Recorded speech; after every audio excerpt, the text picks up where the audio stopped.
My name's Alan Shanahan. I'm running for California IVP, as you all know, since you're sitting in the room. My start in the labor movement started a few years back in my own local. Before I joined Metropolitan Water District, where I came out of the rank and file, I actually went to college to be an airline pilot. And 9/11 happened, so I got laid off. So I had to find a way to take care of my family. So I came back to California. I went to college in Oklahoma, lived through the right to work vote that was happening out there that AFSCME was leading on in the 90s. I came back to California and started working with Metropolitan Water District. Put my pride aside, applied for the apprenticeship program, and started going through that.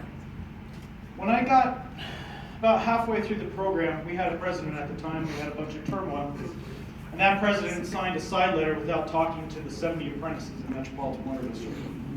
He signed a side letter that cut my pay by 5%. So I'm sure we've all kind of seen that kind of stuff go on, and it made me get involved. I didn't go to my executive board, I didn't go to my president to complain. I gathered up the 70 apprentices, and that started my first foray into organizing. And I got the 70 apprentices across 5,200 square miles through email, phone, and we signed a letter to the executive board telling them that this was wrong and they needed to take action and remedy it. Fast forward a couple of years, the board took no action.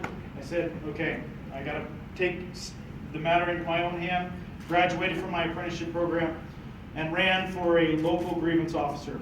Ousted a president had been in there for years, who was doing nothing.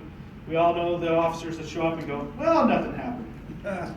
There's donuts and bagels over here. And I said, there's got to be a better way.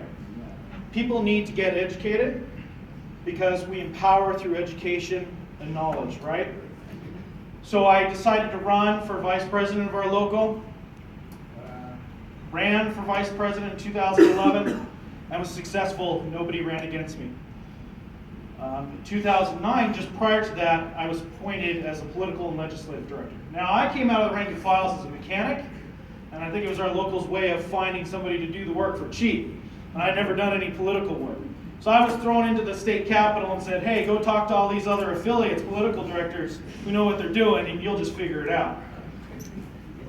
We know, as Catherine said, that building power has to come from trust. You have to have a leader that doesn't bark orders, that you trust, has experience and knowledge. And I feel like I've gained that. When I was thrown into that to learn legislative work, I gained friends in the legislature. Not just in Southern California where I work. Because when you're going for a seat such as IVP, I'm not representing my local. I'm representing California. So you need to know that you have somebody there that can speak to everybody, up and down the state, work with everybody. And that's what I gained when I work in the legislature on the political side. Additionally, I was part of the AFSCME California Steering People Committee, which many of us go to that convention every 2 years. We just attended this year.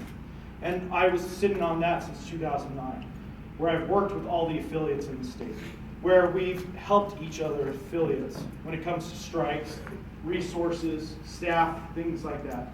I've always said that it's not about our local and my members. It's about all of us, and we must grow each other. It's not about councils, where you come from. I've worked with the councils for many years.